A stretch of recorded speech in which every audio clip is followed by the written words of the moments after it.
ಒಳ್ಳೆ ವಿಚಾರವನ್ನ ತೆಗೆದುಕೊಳ್ತಾ ಇರ್ತಾರೆ ಮತ್ತು ಅವ್ರನ್ನ ಸರಿದಾರಿಗೆ ತರುವಂತ ಇನ್ನೊಂದು ನಮ್ಮ ಅಂಗ ಈ ಪತ್ರಿಕಾ ಅಂಗ. ಈ ಪತ್ರಿಕಾ ಅಂಗದವರು ಕೇಳಿದ್ರಂತೆ, ಸರ್ ಇವತ್ತು ನೀವು 6-7 ವರ್ಷ ಮೈಸೂರಿನಲ್ಲಿದ್ದು ಇವತ್ತು ಈ ರಾಜ್ಯವನ್ನ ಅಥವಾ ಈ ವಿಶ್ವವಿದ್ಯಾನಿಲಯವನ್ನ ಬಿಟ್ಟು ಹೊರಟಿದ್ದೀರಿ. ಈ ಎಲ್ಲ ವಿದ್ಯಾರ್ಥಿಗಳು ನಿಮ್ಮನ್ನು ಈ ರೀತಿ ಕರ್ಕೊಂಡು ಬಂದ್ರಲ್ಲ, ನಿಮಗೆ ಹೆಂಗೆ ಅನಿಸ್ತದೆ?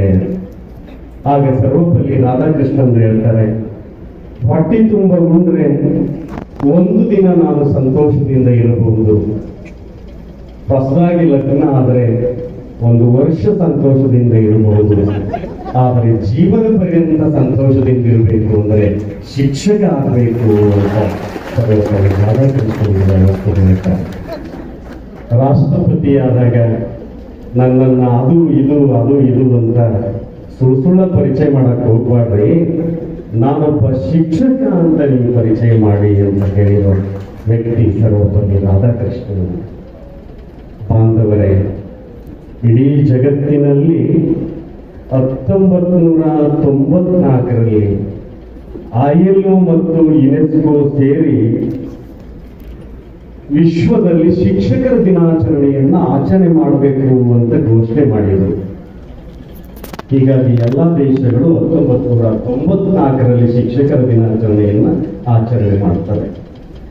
ಆದರೆ ಸರ್ವಪಲ್ಲಿ ರಾಧಾಕೃಷ್ಣನರು ರಾಷ್ಟ್ರಪತಿಯಾಗಿದ್ದಾಗ 1962ರಲ್ಲಿ ಅವ್ರ ವಿದ್ಯಾರ್ಥಿ ಬಳಗ ಎಲ್ಲ ಓದಿ ಕೇಳಿದ್ರಂತೆ, ಸರ್ ನಿಮ್ಮ ಹುಟ್ಟು ಹಬ್ಬವನ್ನ ಅದ್ದೂರಿಯಿಂದ ಮಾಡ್ತೀವಿ ಅಂತ. ಆಗ ಸರ್ವಪಲ್ಲಿ ರಾಧಾಕೃಷ್ಣನರು, ನೀವು ನನ್ನ ಹುಟ್ಟು ಹಬ್ಬವನ್ನು ಆಚರಣೆ ಮಾಡಬೇಡ್ರಿ, ನೀವು ನಾನೊಬ್ಬ ಮೂಲತಃ ಶಿಕ್ಷಕನಾಗಿರೋದ್ರಿಂದ ನನ್ನ ಹುಟ್ಟು ಹಬ್ಬವನ್ನ ಶಿಕ್ಷಕರ ದಿನಾಚರಣೆಯನ್ನಾಗಿ ಮಾಡಿ ಅಂತ 1962 ಸೆಪ್ಟೆಂಬರ್ 5ರಂದು ರಾಧಾಕೃಷ್ಣನ್ ಅವರು ಹೇಳಿದ್ರು. ಇವತ್ತು ಇಡೀ ಜಗತ್ತಿನಲ್ಲಿಯೇ ಮೊಟ್ಟ ಮೊದಲನೇದಾಗಿ ಶಿಕ್ಷಕರ ದಿನಾಚರಣೆಯನ್ನು ಆಚರಣೆ ಮಾಡಿದ ದೇಶ ಯಾವುದಾದ್ರೂ ಇದ್ರೆ ಅದು ಭಾರತ ದೇಶ ಅಂತ ನಾವು ಹೆಮ್ಮೆಯಿಂದ ಹೇಳಬೇಕಾಗುತ್ತೆ. ರಾಧಾಕೃಷ್ಣನರು 1908ರಲ್ಲಿ ಅವರು ವಿದ್ಯಾಭ್ಯಾಸ ಮುಗಿದು ಹೋಯಿತು. ಬಹಳ ಜಾಣರು. ಬ್ರಿಟಿಷರ ಆಳ್ವಿಕೆ, ಬ್ರಿಟಿಷರು ನೀವಿಷ್ಟು ವಿದ್ಯಾವಂತರಿದ್ದೀರಿ, ಬಹಳ ಜಾಣ ಅದೀರಿ, ನಿಮ್ಗೊಂದು ದೊಡ್ಡ ಹುದ್ದೆ ಕೊಡ್ತೇವೆ ಅಂತ. ರಾಧಾಕೃಷ್ಣನರು, ನನಗೆ ಹುದ್ದೆ ಬೇಕಾಗಿಲ್ಲ, ಇಲ್ಲ ನಿಮ್ಮನ್ನ ಪರದೇಶಕ್ಕೆ ಕಳಿಸ್ಕೊಡ್ತೀವಿ, ನೀವು ಇನ್ನೂ ಸ್ವಲ್ಪ ಅಲ್ಲಿ ಓದಿ ಬಂದು ಮತ್ತೆ ಭಾರತಕ್ಕೆ ಬರ್ರಿ, ಭಾರತದಾಗ ಮತ್ತೆ ನಿಮ್ಗೊಂದು ದೊಡ್ಡ ಹುದ್ದೆ ಕೊಡ್ತೀವಿ ಅಂತಾರೆ. ಆಗ ರಾಧಾಕೃಷ್ಣನ್ ಹೇಳ್ತಾರೆ, ನಾನು ಪರದೇಶಕ್ಕೆ ಕಲೀಲಿಕ್ಕೆ ಹೋಗೋದಿಲ್ಲ, ಕಲಿಸ್ಲಿಕ್ಕೆ ಹೋಗ್ತೀನಿ ನಾನು.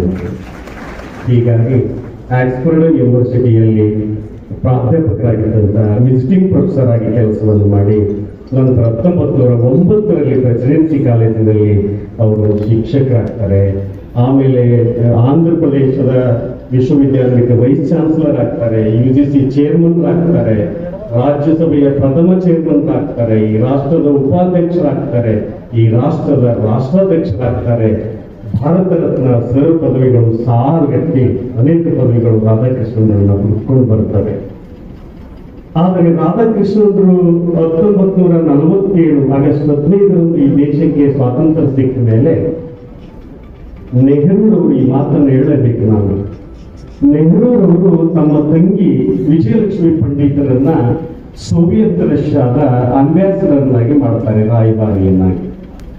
ವಿಜಯಲಕ್ಷ್ಮಿ ಪಂಡಿತ್ ರಷ್ಯಾ ದೇಶಕ್ಕೆ ಹೋಗ್ತಾರೆ. ರಷ್ಯಾ ದೇಶದಲ್ಲಿ ನಿಮಗೆ ಗೊತ್ತಿದೆ, ಸರ್ವಾಧಿಕಾರಿ ಕಾಮ್ರೇಡ್ ಸ್ಟಾಲಿನ್ ಆತನನ್ನ ಜಗತ್ತಿನ ಉಕ್ಕಿನ ಮನುಷ್ಯ, ಸರ್ವಾಧಿಕಾರಿ ಅಂತ ಕರೀತಾರೆ. ಆತ ಯಾರ್ಯಾರಿಗೂ ಹೆದರ್ತಾ ಇರಲಿಲ್ಲ, ತಂದೇ ಒಂದು ದೊಡ್ಡ ಕಾನೂನು ಆತಂದು. ಹೋದಾಗ ವಿಜಯಲಕ್ಷ್ಮಿ ಪಂಡಿತರಿಗೆ ಬಹಳ ತೊಂದರೆ ಆಗುತ್ತೆ. ಇನ್ನೇನು ಆ ಅಂಬಾಸಿಡರ್ ಪದವಿಗೆ ರಾಜೀನಾಮೆ ಕೊಟ್ಟು ವಾಪಸ್ ಬರ್ತಾರೆ. ವಾಪಸ್ ಕೊಟ್ಟಾಗ ಯಾರನ್ನ ಆ ದೇಶಕ್ಕೆ ಕಳಿಸ್ಬೇಕು ಅಂತ ಚರ್ಚೆ ನಡೆಯುತ್ತೆ ಭಾರತದಲ್ಲಿ. ಯಾಕಂದ್ರೆ ಸ್ಟಾಲಿನ್ ಜಗತ್ತನ್ನೇ ತಲ್ಲಣಗೊಳಿಸ್ತಕ್ಕಂಥ ಒಬ್ಬ ಮಹಾರಾವಣ, ಭಯಂಕರ ರಾಕ್ಷಸಿ ಅಂತ ಹೆಸರಾಗಿದ್ದ ಅವನು. ಕೊನೆಗೆ ರಾಧಾಕೃಷ್ಣನನ್ನ ಅಂಬಾಸಿಡರ್ ಆಗಿ ರಷ್ಯಾಕ್ಕೆ ಕಳಿಸ್ತಾರೆ. ಅಂಬಾಸಿಡರ್ ರಷ್ಯಾಕ್ಕೆ ಹೋಗ್ತಾರೆ. ಅವರು ಹೋಗಿ ಅಲ್ಲಿ ಅಧ್ಯಕ್ಷ ಸ್ಟಾಲಿನ್ ನನ್ನ ಭೇಟಿ ಆಗಲಿಲ್ಲ. ಅವರು ನೇರವಾಗಿ ಜನರ ಮಧ್ಯೆ ಹೋಗ್ತಾರೆ, ಸಾರ್ವಜನಿಕರ ಕಡೆ ಹೋಗ್ತಾರೆ, ಅವ್ರ ಜೊತೆ ಚರ್ಚೆ ಮಾಡ್ತಾರೆ, ಭಾಷಣ ಮಾಡ್ತಾರೆ, ಜನರ ಮೆಚ್ಚುಗೆಯನ್ನು ಗಳಿಸ್ತಾರೆ. ಆಗ ಸ್ಟಾಲಿನ್ಗೆ ಯಾರೋ ಹೋಗಿ ಹೇಳ್ತಾರೆ, ಭಾರತದ ಅಂಬಾಸಿಡರ್ ಬಂದಿದ್ದಾನೆ, ರಷ್ಯಾದ ಜನರ ಮನವನ್ನ ಗೆದ್ದಿದ್ದಾನೆ, ಮುಂದೇನಾಗುತ್ತೋ ಗೊತ್ತಿಲ್ಲ. ಆಗ ಸ್ಟಾಲಿನ್ಗೆ ಎದೆ ಡವಡವ ಅನ್ನುತ್ತೆ. ರಾಧಾಕೃಷ್ಣನ ವಿಚಾರ ಕೇಳಿ ಆತನನ್ನ ಕರೆಸಿ ಮಾತಾಡ್ಬೇಕಂತಾನೆ. ಕೊನೆಗೆ ರಾಧಾಕೃಷ್ಣನನ್ನ ಸ್ಟಾಲಿನ್ ಕರೆಸ್ತಾನೆ. ರಾಧಾಕೃಷ್ಣನ್ ಸ್ಟಾಲಿನ್ ಭೇಟಿಯಾಗ್ತಾನೆ. ಭೇಟಿಯಾಗಿ ಒಂದಿಷ್ಟು ವಿಚಾರಗಳನ್ನ ಹೇಳ್ತಾನೆ. ನನ್ನ ದೇಶದಲ್ಲಿ ನಿನ್ನಂತ ಗಡಸು ಧ್ವನಿಯ ಬೆಡಸು ಸ್ವಭಾವದ ಯುದ್ಧ ಭುಜಗಳೇ ಒಂದು ಕಾಲಕ್ಕೆ ಹಾರಾಡುತ್ತಿದ್ದವು. ಅನೇಕ ಶತ್ರುಗಳು ಕತ್ತಿಗೆ ತಲೆ ಕೊಟ್ಟರು. ಚಕ್ರವರ್ತಿಗಳ ಕ್ರೂರ ಮನಸ್ಸು ಕರಗಿದವರು, ಜೀವನದಲ್ಲಿ ಜಿಗುಪ್ಸೆಗೊಂಡವರು, ತ್ಯಾಗಿಯಾದವರು, ಸನ್ಯಾಸಿಯಾದವರು ನನ್ನ ದೇಶದಲ್ಲಿ ಅನೇಕರಿದ್ದಾರೆ. ಆದರೆ ಈಗ ಅವರು ಹೆಸರಿಲ್ಲದಂತೆ ಹೋಗಿದ್ದಾರೆ. ಈ ವಿಚಾರವನ್ನು ಕೇಳಿದ ತಕ್ಷಣವೇ ಸ್ಟಾಲಿನ್ನ ಮನಸ್ಸು ಕರಗಿ ಹೋಗುತ್ತೆ. ಈ ಬಂಗಾರದ ಮಾತಿನ ಮೋಡಿಗೆ ಕಬ್ಬಿಣದ ಬಾಗಿಲು ತೆರೆದಂತೆ ಒಳಗಿನ ಅಂತರಾತ್ಮದ ಒಂದು ಬಾಗಿಲನ್ನ ಅವತ್ತು ಸ್ಟಾಲಿನ್ ತೆಗೀತಾನೆ. ನಾನು ಇಂತಹ ವ್ಯಕ್ತಿಯಾಗಿದ್ದರೂ ನನ್ನನ್ನ ಯಾರೂ ಸಮೀಪ ಬಂದು ನನ್ನ ಎದುರಿಗೆ ಮಾತಾಡ್ತಿರ್ಲಿಲ್ಲ. ಆದರೆ ನೀವು ಬಂದು ನನ್ನ ಎದುರಿಗೆ ಕುಂತು ಒಂದಿಷ್ಟು ವಿಚಾರಗಳನ್ನು ಹೇಳಿದ್ರಲ್ಲ, ನನ್ನನ್ನ ಮಾನವೀಯ ದೃಷ್ಟಿಯಿಂದ ಕಂಡು ನನಗೆ ಇಷ್ಟೆಲ್ಲ ವಿಚಾರಗಳನ್ನು ಹೇಳಿದ್ರಲ್ಲ, ನಾನು ನಿನಗೆ ಧನ್ಯ ಅಂತ ಸ್ಟಾಲಿನ್ ಹೇಳ್ತಾನೆ. ಈ ಶಕ್ತಿ ಶಿಕ್ಷಕರಿಗೆ ಮಾತ್ರ ಬರುತ್ತೆ ಹೊರತು ಉಳಿದವರಿಗೆ ಬರೋದಿಲ್ಲ ಅನ್ನೋ ಮಾತು ರಾಧಾಕೃಷ್ಣನ್ ಅವರ ಅಭಿಪ್ರಾಯವಾಗಿತ್ತು. ಕೊನೆಗೆ ಸ್ಟಾಲಿನ್ ಅನಾರೋಗ್ಯ ಪೀಡಿತನಾಗ್ತಾನೆ. ಆಗ ರಾಧಾಕೃಷ್ಣನ್ನು ಭಾರತಕ್ಕೆ ಬರಬೇಕಾಗಿರುತ್ತೆ 1952ರಲ್ಲಿ. ಸ್ಟಾಲಿನ್ ಭೇಟಿಯಾಗಲಿಕ್ಕೆ ಹೋಗ್ತಾನೆ. ಒಂದು ಕಾಲಕ್ಕೆ ಸರ್ವಾಧಿಕಾರಿಯಾಗಿರುವಂತಹ ಸ್ಟಾಲಿನ್ ಹಾಸಿಗೆ ಹಿಡಿದಿರ್ತಾನೆ. ಹೋಗಿ ರಾಧಾಕೃಷ್ಣನ್ ಭೇಟಿಯಾದಾಗ ಸ್ಟಾಲಿನ್ ಎದ್ದು ಕುಳಿತು ತನ್ನೆರಡು ಕೈಯನ್ನ ರಾಧಾಕೃಷ್ಣನ್ ಗಲ್ಲಕ್ಕೆ ಹಿಡಿತಾನೆ. ಗಲ್ಲಕ್ಕೆ ಹಿಡಿದು, ನನ್ನನ್ನ ಒಬ್ಬ ರಾಕ್ಷಸಿಯಂತೆ ಕಾಣದೆ ಒಬ್ಬ ಮನುಷ್ಯನಂತೆ ಕಂಡವರಲ್ಲಿ ನೀವೇ ಪ್ರಥಮಿಗರು. ಯಾಕೆಂದರೆ ನಿಮ್ಮಲ್ಲಿ ಆ ಋಣ ಇದೆ. ನೀವೀಗ ನನ್ನ ದೇಶವನ್ನು ಬಿಟ್ಟು ಹೊರಟಿದ್ದೀರಿ. ನೀವು ಬಹಳ ದಿನಗಳ ಕಾಲ ಬಾಳಿ ನಿಮ್ಮ ದೇಶದಲ್ಲಿ ನೀವು ಹೆಸರನ್ನ ಗಳಿಸಿ ನಾನಿನ್ನೇನು ಕೆಲವೇ ದಿನಗಳಲ್ಲಿ ಸಾಯ್ತೇನೆ ಅಂತ ಸ್ಟಾಲಿನ್ 6 ತಿಂಗಳಲ್ಲಿ ಕೊನೆಗೆ ಸತ್ತು ಹೋಗ್ತಾರೆ.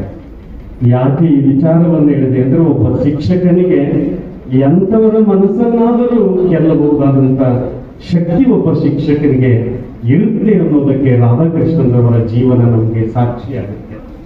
ಈ ಜಗತ್ತಿನ ಒಬ್ಬ ದೊಡ್ಡ ತತ್ವಜ್ಞಾನಿ ರಾಧಾಕೃಷ್ಣನ್ರು. ಬರ್ಟನ್ ರಸಲ್ ಅದು ದೊಡ್ಡ ತತ್ವಜ್ಞಾನಿ. ಬರ್ಟನ್ ರಸಲ್ ಒಂದು ಮಾತು ಹೇಳ್ತಾನೆ, ನಾನು ತತ್ವಶಾಸ್ತ್ರದ ಇಂಥ ಅದ್ಭುತ ಭಾಷಣವನ್ನ ನಾನು ಜಗತ್ತಿನಲ್ಲಿ ಎಲ್ಲಿಯೂ ಕಂಡಿಲ್ಲ. ಯಾಕಂದ್ರೆ ರಾಧಾಕೃಷ್ಣನ್ ಅವರಿಗೆ ಇನ್ನೊಬ್ಬರಿಗೆ ಗೌರವ ಕೊಡೋದು ಗೊತ್ತಿತ್ತು. ಆಶ್ಚರ್ಯ ಅಂದ್ರೆ ಅವರು ಕ್ಲಾಸ್ನಲ್ಲಿ ಹೋಗೋದಕ್ಕಿಂತ ಮೊದಲು ವಿದ್ಯಾರ್ಥಿಗಳಿಗೆ ನಮಸ್ಕಾರ ಮಾಡ್ತಿದ್ರಂತೆ. ಅವರು ನಮಸ್ಕಾರ ಮಾಡಿ ತಮ್ಮ ಪಾಠನ್ನ ಸ್ಟಾರ್ಟ್ ಮಾಡ್ತಿದ್ರು. ಅವ್ರಿಗೆ ಗೊತ್ತಿತ್ತು, the child is today citizen of tomorrow ಅಂತ. ಅದನ್ನ ಇಟ್ಟುಕೊಂಡು ಬದುಕಿದಂಥವರು ಸರ್ವಪಲ್ಲಿ ರಾಧಾಕೃಷ್ಣನ್ ಅವರು. ಹೀಗಾಗಿ ಭಾರತ ಇಡೀ ದೇಶಕ್ಕೆ ಜಗತ್ತಿನಲ್ಲಿಯೇ ಸಂಸ್ಕಾರವನ್ನು ನೀಡತಕ್ಕಂತಹ ಪ್ರಥಮ ರಾಷ್ಟ್ರ ಇದು ಅಂತ ಗೊತ್ತಿರೋದ್ರಿಂದ ರಾಧಾಕೃಷ್ಣನವರು ತಮ್ಮ ದಿನಾಚರಣೆಯನ್ನ, ತಮ್ಮ ಹುಟ್ಟುಹಬ್ಬವನ್ನ ಶಿಕ್ಷಕರ ದಿನಾಚರಣೆಯನ್ನಾಗಿ ಆಚರಿಸಲಿಕ್ಕೆ ಅವತ್ತು ಅವರು ಪ್ರೇರಣೀಕರ್ತರು ಮತ್ತು ಕಾರಣಕರ್ತರು.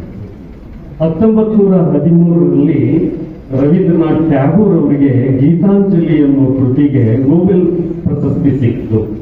ಆಗ ಜರ್ಮನ್ ದೇಶದವರು ಅವ್ರನ್ನ ಸನ್ಮಾನ ಮಾಡಕ್ಕೆ ಕರೆಸಿದ್ರು. ಅಲ್ಲಿಗೆ ರವೀಂದ್ರನಾಥ್ ಟ್ಯಾಗೋರ್ ಅವರು ಜರ್ಮನಿಗೆ ಹೋದರು. ಹೋದಾಗ ವಿದ್ಯಾರ್ಥಿಗಳ ಸಾಲು ನಿಂತಿತ್ತು. ಅಲ್ಲಿ ವಿದ್ಯಾರ್ಥಿಗಳು ಘೋಷಣೆಗಳನ್ನು ಕೂಗ್ತಾ ಇದ್ರು. We are the Germans, you are the Indians, we love Indians.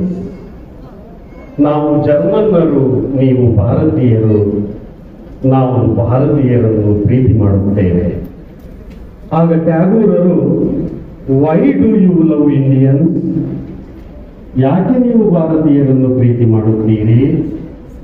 ಆಗ ಅಲ್ಲಿಯ ವಿದ್ಯಾರ್ಥಿಗಳು ಹೇಳ್ತಾರೆ, ಇಡೀ ಜಗತ್ತಿನ ಯಾವ ದೇಶವೂ ಕೂಡ ಗುರುವನ್ನ ದೇವರು ಅಂತ ಕರೆಯೋದಿಲ್ಲ, ಆದರೆ ಭಾರತ ಶಿಕ್ಷಕನನ್ನ ಗುರುದೇವೋಭವ ಅಂತ ಕರೀತದಲ್ಲ, ಅದಕ್ಕಾಗಿ ನಾವು ನಿಮಗೆ ಗೌರವಿಸ್ತೇವೆ. ರವೀಂದ್ರನಾಥ್ ಟ್ಯಾಗೋರ್ ಅವರು ವಾಪಸ್ಸು ಇಂಡಿಯಾಕ್ಕೆ ಬರ್ತಾರೆ. ಶಿಕ್ಷಕನ ಕುರಿತು ಒಂದು ಮಾತು ಹೇಳ್ತಾರೆ, ಆತ್ಮ ಪ್ರಕಾಶ ಪ್ರೇಮಗಳೆಂಬ ಸ್ಥಿರ ಸಂಪತ್ತನ್ನು ತಂದುಕೊಟ್ಟು ಮಗುವನ್ನು ಸುಂದರ, ಯೋಗ್ಯ, ಸತ್ಯ, ಸಂದನನ್ನಾಗಿ ಮಾಡುವವನೇ ನಿಜವಾದ ಶಿಕ್ಷಕ ಅನ್ನುವಂತ ಮಾತನ್ನ ಅವತ್ತಿನ ಸಂದರ್ಭದಲ್ಲಿ ಅವರು ಹೇಳ್ತಾರೆ.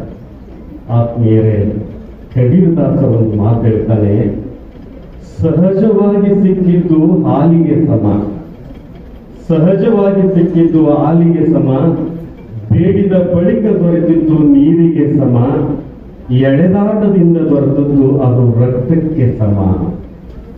ನಾವು ನೀವುಗಳೆಲ್ಲ ಶಿಕ್ಷಕ ವೃತ್ತಿಯನ್ನ ಸಹಜವಾಗಿ ಪಡೆದುಕೊಂಡಿದ್ದೇವೆ, ಸಹಜವಾಗಿ ನಮಗೆ ದೊರೆತಿದೆ. ಹೀಗಾಗಿ ಇದು ಹಾಲು ಮತ್ತು ಅಮೃತ ಅನ್ನೋದನ್ನ ನಾವ್ಯಾರು ಮರಿಬಾರದು.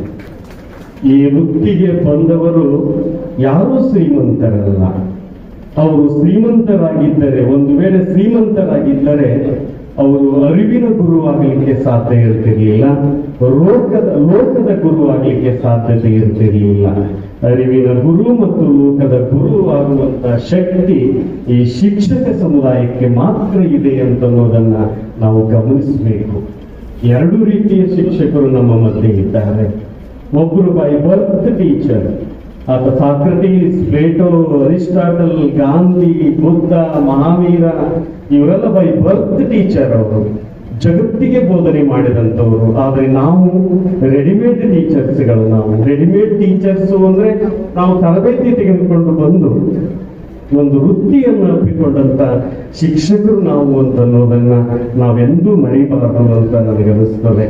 ಕೊಠಾರಿ ಆಯೋಗ ಒಂದು ಮಾತು ಹೇಳ್ತದೆ, ಭಾರತದ ಭವಿಷ್ಯ ಏನಿದೆಯಲ್ಲ ಅದು ವರ್ಗ ಕೋಣೆಗಳಲ್ಲಿ ನಿರ್ಮಾಣ ಆಗ್ತದೆ, ವರ್ಗ ಕೋಣೆಗಳಲ್ಲಿ ನಿರ್ಮಾಣ ಆಗ್ತದೆ. ತಂದೆ ತಾಯಿ ಆರಂಭದ ಶಿಕ್ಷಣ ಮನೆಯಲ್ಲಿ ಕೊಡಬಹುದು ನಮಗೆ, ಆದರೆ ನಮ್ಮ ಮಕ್ಕಳು, ನಾನು ಒಬ್ಬ ಪ್ರಾಥಮಿಕ ಶಾಲಾ ಶಿಕ್ಷಕನಾಗಿದ್ದೆ. 1997ರಲ್ಲಿ ಪ್ರಾಥಮಿಕ ಶಾಲಾ ಶಿಕ್ಷಕನಾಗಿ, ಹೈಸ್ಕೂಲ್ ಶಿಕ್ಷಕನಾಗಿ, ಕಾಲೇಜಿನ ಅಧ್ಯಾಪಕನಾಗಿ, ಇವತ್ತು ವಿಶ್ವವಿದ್ಯಾನಿಲಯದ ಒಂದು ವಿಭಾಗದ ಮುಖ್ಯಸ್ಥನಾಗಿ ಕಾರ್ಯವನ್ನು ನಿರ್ವಹಿಸ್ತಾ ಇದ್ದೇನೆ. ನಾನಿವತ್ತೂ ಒಬ್ಬ ವಿದ್ಯಾರ್ಥಿ, ನಾನಿವತ್ತೂ ಕಲಿತಾ ಇದ್ದೇನೆ. ನನ್ನ ಕೈಯಲ್ಲಿ ಕಲಿಯುವ ವಿದ್ಯಾರ್ಥಿಗಳು PhD ಮಾಡುವಂಥವರು, MA ಮುಗಿಸಿದಂಥವರು, ನೆಟ್ ಟು ಸ್ಲೆಟ್ ಮುಗಿಸಿದಂಥವರು, ಈಗಾಗಲೇ ಡಿಗ್ರಿ ಕಾಲೇಜ್ಗೆ ಪ್ರೊಫೆಸರ್ ಆಗಿ ಅಪಾಯಿಂಟ್ಮೆಂಟ್ ಆದಂಥವರು, ಪ್ರಾಂಶುಪಾಲರಾದಂಥವರು ಡಿಗ್ರಿ ಕಾಲೇಜಿನಲ್ಲಿ. ಆದರೆ ನಾನು ಅವರಿಗೆ ಮಾರ್ಗದರ್ಶಕ, PhD ಮಾರ್ಗದರ್ಶಕನಾಗಿ ನನ್ನ ಅಂಡರ್ನಲ್ಲಿ PhD ಅನ್ನು ಮಾಡ್ತಾ ಇರ್ತಾರೆ. ಅವರಿಂದ ನಾನು ಸಾಕಷ್ಟು ಕಲಿತಿದ್ದೇವೆ, ಇವತ್ತಿಗೂ ಕಲಿತಾ ಇದ್ದೇವೆ. ಈ ಕಲಿಕೆ ಅನ್ನೋದಕ್ಕೆ ಕೊನೆ ಇಲ್ಲ. ಅದಕ್ಕೆ ನನ್ನ ವಿದ್ಯಾರ್ಥಿಯಿಂದ ನಾನು ಕಲಿತ್ರೆ ತಪ್ಪಲ್ಲ. ನಮ್ಮ ವೃತ್ತಿ ಸಂಶೋಧನೆ. ಹಳ್ಳಿ ತಿರುಗಾಡ್ತೀನಿ, ಕಲ್ಲನ್ನು ಮಾತಾಡ್ತೀವಿ, ಅಕ್ಷರಗಳನ್ನ ನೋಡ್ತೀವಿ. ಈ ಮೂರ್ತಿ ಹಿಂಗೆ ಹೇಳುತ್ತೆ ಅಂತ ನಾನಂದ್ರೆ ನನ್ನ ವಿದ್ಯಾರ್ಥಿ ಹೇಳ್ತಾನ, ಇಲ್ಲ ಸರ್ ಇದು ಹಿಂಗೆ ಹೇಳುತ್ತೆ, ಇಂತಲ್ಲಿ ಇದಕ್ಕೆ ರೆಫರೆನ್ಸ್ ಇದೆ ಅಂತ ನನ್ನ ವಿದ್ಯಾರ್ಥಿ. ಆಗ ನಾನು ಅದನ್ನ ಅಕ್ಸೆಪ್ಟ್ ಮಾಡ್ಕೊಳ್ತೀನಿ, ಇಲ್ಲಪ್ಪ ನನ್ನ ವಿಚಾರ ತಪ್ಪಾಯ್ತು, ನೀನ್ ಹೇಳೋದು ಕರೆಕ್ಟ್ ಇದೆ ನೋಡು ಅಂತ.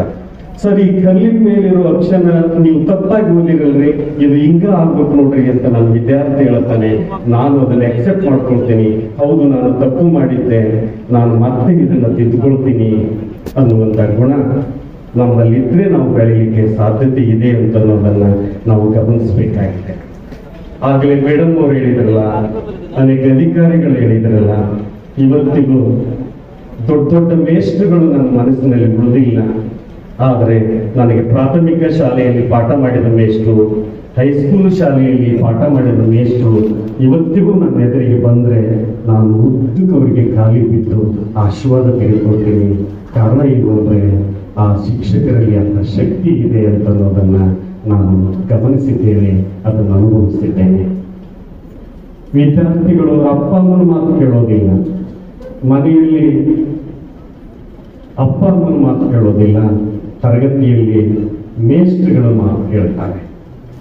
ಇದಕ್ಕೊಂದು ಉದಾಹರಣೆ ಅಂದ್ರೆ 1593ರಲ್ಲಿ ಸ್ವಾಮಿ ವಿವೇಕಾನಂದರು ವಿಶ್ವಧರ್ಮ ಸಮ್ಮೇಳನಕ್ಕೆ ಚಿಕಾಗೋಗೆ ಹೋಗ್ತಾರೆ. ಸೆಪ್ಟೆಂಬರ್ 17, 18, 19, 1893ರಲ್ಲಿ ಅವರು ಸ್ವಲ್ಪ ಬೇಗ ಹೋಗಿದ್ರು. ಇದು ಸೆಪ್ಟೆಂಬರ್ನಲ್ಲಿ ಆಯಿತು. ಅವರು ಅದಕ್ಕಿಂತ ಮುಂಚೆನೆ ಒಂದು 15 ದಿನ ಹೋಗಿದ್ರು. ಅಲ್ಲಿ ಹೋದ್ಮೇಲೆ ಗೊತ್ತಾಯಿತು ಈ ಕಾರ್ಯಕ್ರಮ ಪೋಸ್ಟ್ಪೋನ್ ಆಗಿದೆ ಅಂತ. ಆಗ ಸ್ವಾಮಿ ವಿವೇಕಾನಂದರು ರೈಲ್ವೆ ಸ್ಟೇಷನ್ ನಲ್ಲಿ ತಿರುಗಾಡ್ತಾ ಇದ್ರು. ಲಂಗೋಟಿ ಹಾಕೊಂಡಿದ್ರು. ಲಂಗೋಟಿಯಲ್ಲಿ ಒಂದಿಷ್ಟು ದುಡ್ಡನ್ನು ಕಟ್ಟಿಕೊಂಡಿದ್ರು. ಅವರು ಕಟ್ಕೊಂಡಿಂಗ ಲಂಗೋಟಿ ಬಿಟ್ಕೊಂಡಿದ್ರು. ಯಾವನೋ ಒಬ್ಬ ಕಳ್ಳ ಬಂದು, ಅಮೆರಿಕ ದೇಶದ ಒಬ್ಬ ಕಳ್ಳ ಬಂದು ಆ ಹಣವನ್ನು ಕಟ್ ಮಾಡ್ಕೊಂಡ. ಇವ್ರಿಗೆ ಗೊತ್ತಿರಲಿಲ್ಲ. ಆಮೇಲೆ ಅವ್ರು ನೋಡ್ತಾರೆ ಹಣ ಕಳವಾಗಿದೆ. ಅವ್ರು ಅವಾಗಂತಾರೆ, ನಾನು ಭಾರತ ದೇಶದಲ್ಲಿ ಕಳೆದಿದ್ದಾರೆ ಅಂತ ತಿಳ್ಕೊಂಡಿದ್ದೆ, ಅಮೆರಿಕ ದೇಶದಲ್ಲಿ ಕೂಡ ಕಳೆದಿದ್ದಾರಲ್ಲ. ಹಾಗೆ ತಿರುಗಾಡ್ತಾ ಇನ್ನೇನು ಕಾರ್ಯಕ್ರಮ ಬರುವವರೆಗೂ ಕಾಯಬೇಕಲ್ಲ, ವಿಶ್ವ ಧರ್ಮ ಸಮ್ಮೇಳನ ಬರುವವರೆಗೂ ಕಾಯಬೇಕಲ್ಲ. ಹಾಗೆ ಅವರು ಸುತ್ತಾಡ್ತಾ ಇರ್ತಾರೆ. ಒಟ್ಟಿಗೆ ಏನೂ ಇಲ್ಲ, ಯಾರೂ ಕೇಳಲಿಲ್ಲ. ಒಮ್ಮಿಂದೊಮ್ಮೆ ಒತ್ಕೊಂಡು ಬಿದ್ದು ಬಿಡ್ತಾರೆ. ಅವ್ರಿಗೆ ಚಕ್ರ ಬಂದು ಬಿದ್ದ ಕೂಡಲೇ ಒಂದು ಮನೆಯ ಕಿಟಕಿಯಿಂದ ಒಂದು ಸಣ್ಣ ಹುಡುಗ ನೋಡ್ತಾನೆ. ಅವ್ರ ಮನೆಯಲ್ಲಿ ಒಳ್ಳೆ ಸಂಸ್ಕೃತಿ ಬೆಳೆಸಿದ್ರು ಅಂತ ಕಾಣಿಸ್ತದೆ. ಪಾಪ ಯಾರೋ ಒಬ್ಬ ಸ್ವಾಮೀಜಿ ಬಿದ್ರು ಅಂತ ಆ ಹುಡುಗ ಅಲ್ಲಿಂದ ಓಡೋಡಿ ಬರ್ತಾನೆ. ಓಡೋಡಿ ಬಂದು, ಸ್ವಾಮೀಜಿ ಏನಾಯ್ತು ನಿಮಗೆ ಅಂತ ಕೇಳ್ತಾನೆ. ವಿವೇಕಾನಂದರಿಗೆ ನಿಶಕ್ತಿಯಾಗಿದ್ರು, ಹೊಟ್ಟಿ ತೋರಿಸಿದ್ರು.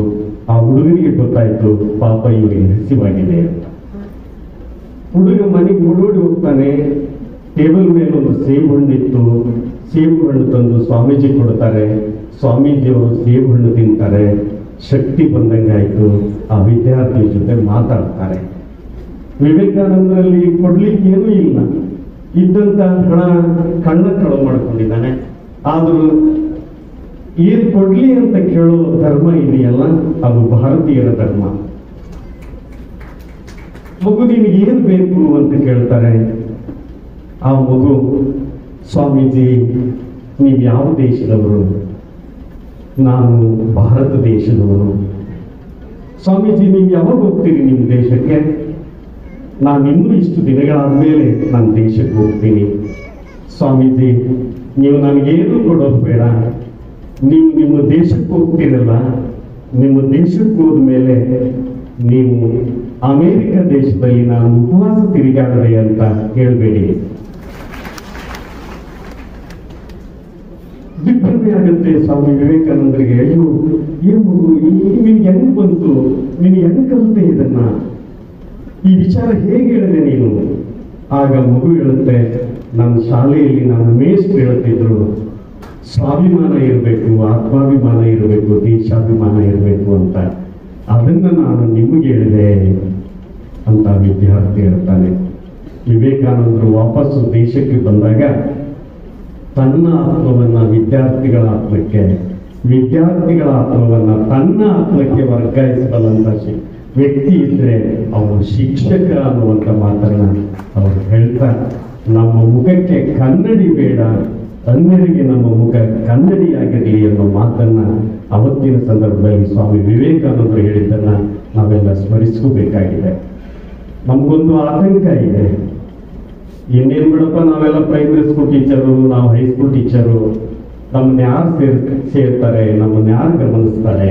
ಆದರೆ ನಮ್ಮ ಸಮಾಜದಲ್ಲಿ ನಮಗಿದ್ದಷ್ಟು ಬೆಲೆ ಇನ್ಯಾರಿಗೂ ಇಲ್ಲ ಅಂತನ್ನೋದನ್ನ ಅನೇಕರು ನಿಮ್ಮ ಜೀವನದಲ್ಲಿ ಕಂಡುಕೊಂಡಿದ್ದೀರಿ ಅಂತ ನಾನು ಅಂದುಕೊಂಡಿದ್ದೇನೆ. ಕುವೆಂಪುರವರು ಜ್ಞಾನಪೀಠ ಪ್ರಶಸ್ತಿ ಸಿಕ್ತು ಶ್ರೀರಾಮಾಯಣ ದರ್ಶನಂ ಕೃತಿಗೆ. ಆ ಕೃತಿಯನ್ನ ತಮ್ಮ ಪ್ರೈಮರಿ ಮೇಷ್ಟ್ರು ಟಿ.ಎಸ್. ವೆಂಕಣ್ಣಯ್ಯನವರಿಗೆ ಅರ್ಪಣೆ ಮಾಡ್ತಾರೆ.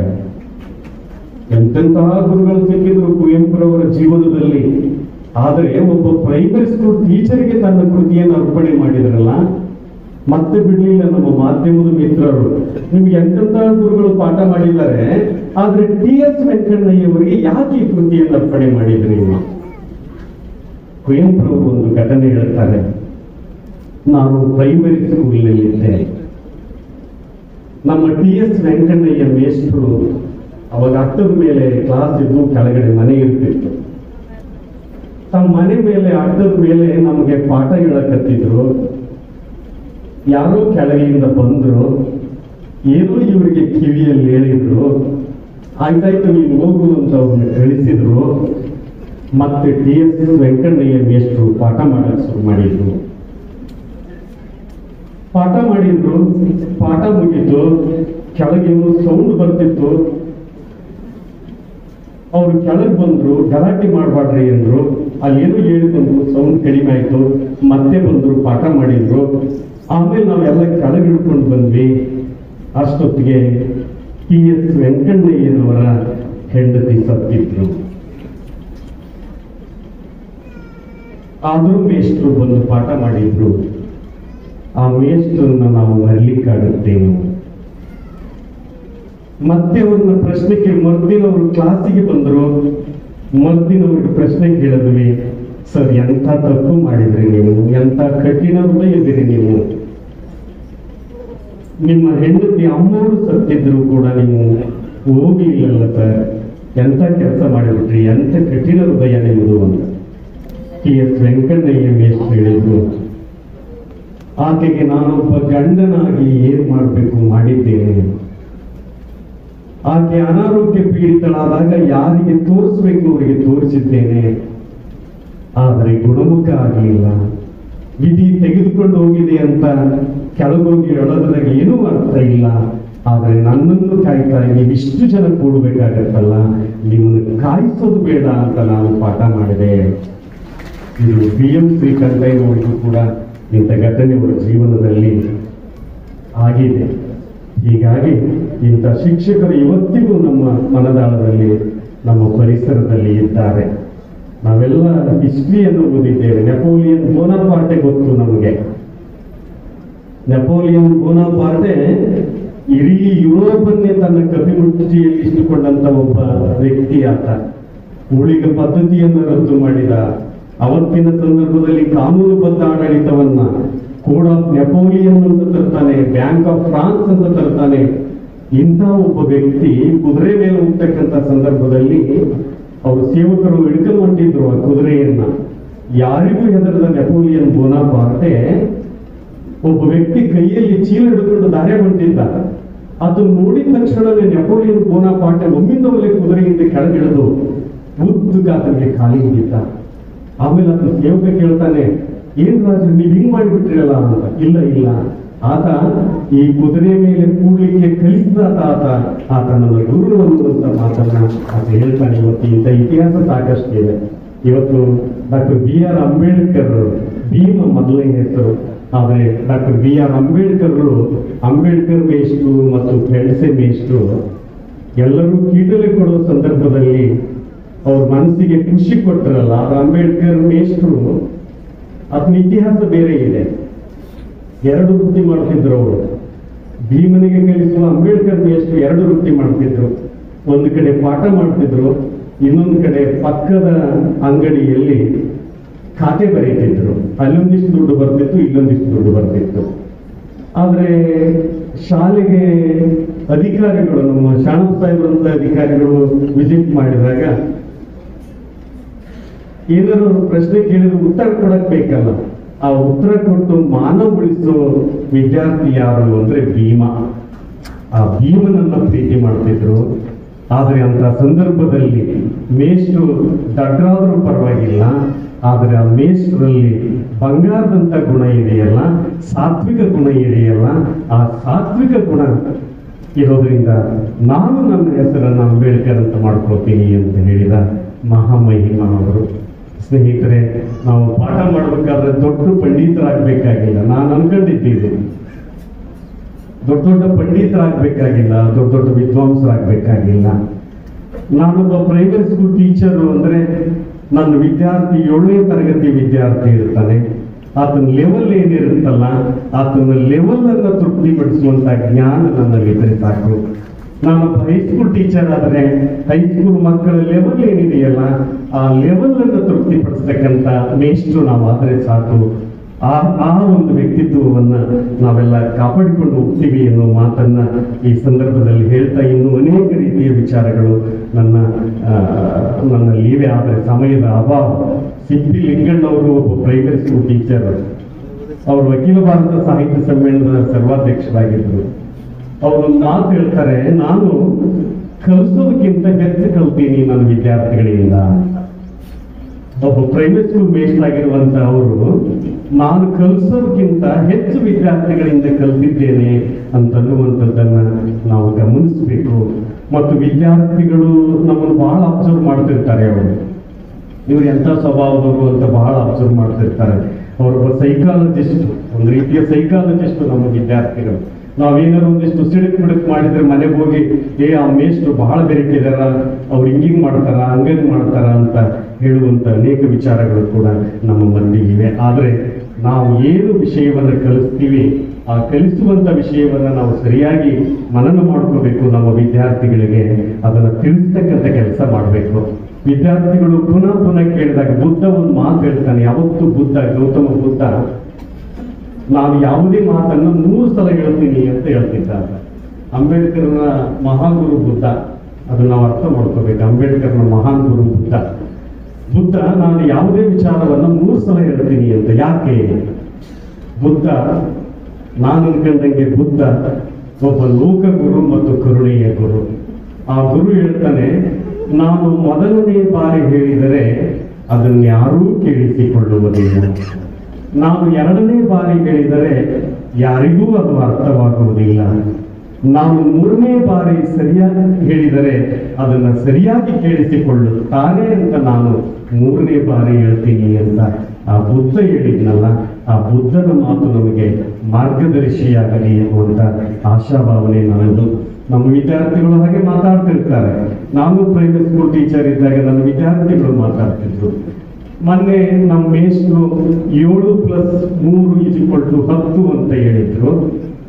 ನಿನ್ನೆ ನಮ್ಮ ಮೇಷ್ಟ್ರು 5 + 5 = 10 ಅಂತ ಹೇಳಿದ್ರು.